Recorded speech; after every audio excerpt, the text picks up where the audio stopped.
House hold name का, जो हर महिला के लिए जो टीवी देखती है उनके लिए शाहरुख खान, सलमान खान है, Sudhanshu Pandey, warm welcome. Thank you. 4 साल। How does it feel?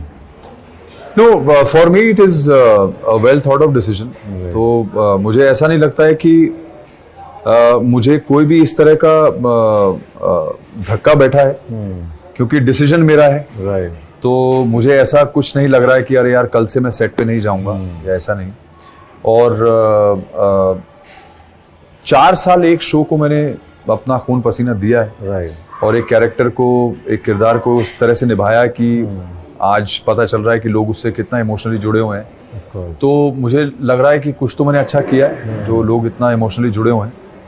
तो मेरा ये भी, जिस चीज़ का समय होता है वो समय पे आती है, और जब उसका समय खत्म होता है वो उस समय पे जाती है। क्या बात।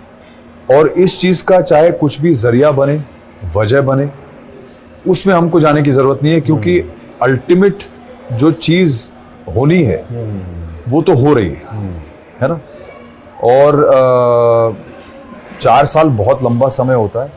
4 साल मैंने तन मन धन से सेवा की अपने कैरेक्टर की। तो आज मैं वो इसीलिए मैंने अपने लाइव में भी बोला था कि अब मैं अनुपमा शो का हिस्सा नहीं हूँ, पर जो प्यार मुझे ऑडियंसेस ने दिया है, मैं चाहूँगा कि आगे जो मैं किरदार अब निभाऊंगा अपने जीवन में वो भी ऐसे हों कि ऑडियंस का इसी तरह से प्यार मिलता रहे, और मैं कुछ आइकॉनिक कैरेक्टर्स क्रिएट करता रहूँ अपने जीवन में, जब तक मैं कला के क्षेत्र से जुड़ा हूँ। मैंने शायद इस बात का जवाब अभी पिछले सवाल में दे दिया। समय आ चुका था, और मुझे लग रहा था कि 4 साल से मैंने बहुत कुछ दिया। इसके कलर्स उसमें ला सकता था, जितने शेड्स उसमें लेके आ सकता था, जितने अलग अलग तरह की चीज़ें मैं उसको दे सकता कैरेक्टर को, वो मैं ऑलरेडी दे चुका था।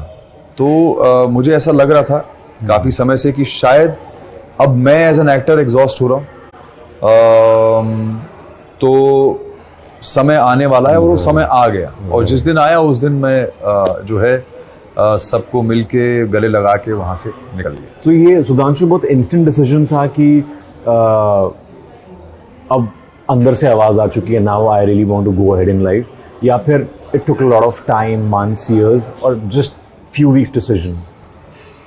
नहीं, ये मंथन तो बहुत समय से चल रहा था कि अब क्या। तो ये मंथन तो बहुत समय से चल रहा था, और मुझे लग रहा है कि वही मंथन चलते चलते चलते एक अपने आप में एक डिसीजन में बिकॉज एज एन एक्टर मैंने हमेशा एक्सपेरिमेंट किया अपने कैरेक्टर से थ्रू आउट माई लाइफ। मैंने 50 फिल्में जो करी हैं पहले, वो भी अलग अलग, बहुत ही अलग कैरेक्टर्स मैंने प्ले किए हैं, चाहे वो साउथ में किया हो, चाहे हिंदी में किया हो, हॉलीवुड की फिल्म भी की। तो मैंने इतने सारे अलग अलग कैरेक्टर्स किए हैं कि मुझे अब लग रहा था कि 4 साल मैंने बहुत कुछ किया। वनराज एक खुला मैदान था मेरे लिए, जो मैंने बहुत अच्छी तरह से उसमें खेला, और अब मुझे लगा कि अब शायद ये खेल खत्म, पर कैरेक्टर्स भी प्ले करने हैं लाइफ में, और एज एन एक्टर थोड़ा ग्रो भी करना है, because with every character you grow as an actor. तो मुझे लगता है कि अब वो समय आ गया था, तो इसीलिए ये डिसीजन लिया गया। सो इसके बाद फिल्म करने वाले हैं, स्पेकुलेशंस ये भी हैं कि आप शायद टीवी में, मेन स्ट्रीम में एक एज अ लीड कैरेक्टर आप नया शो लेके आने वाले हैं। तो कौन सी स्पेकुलेशन सही है? कैरेक्टर आप नया शो लेके आने वाले हैं, तो कौन सी स्पेकुलेशन सही है? स्पेकुलेशन तो स्पेकुलेशन ही है उसमें। जब आप उसमें स्पेकुलेशन शब्द ही यूज कर लेते हैं तो फिर वो स्पेकुलेशन ही होती है।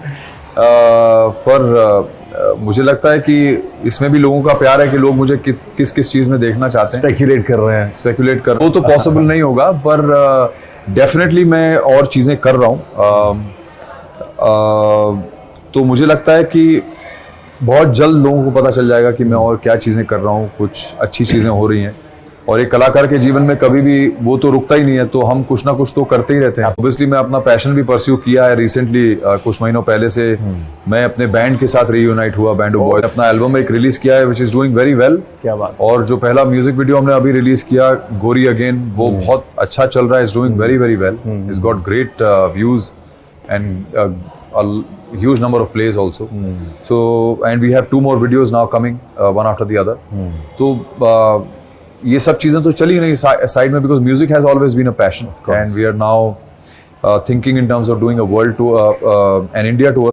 और इसके अलावा कुछ और चीज़ें भी बहुत अच्छी हो रही हैं जो मैं कर रहा हूँ next month onward, so some good stuff will come and मुझे लगता है कि जब वो समय आ जाएगा सही तब हम उसके बारे में बात करें।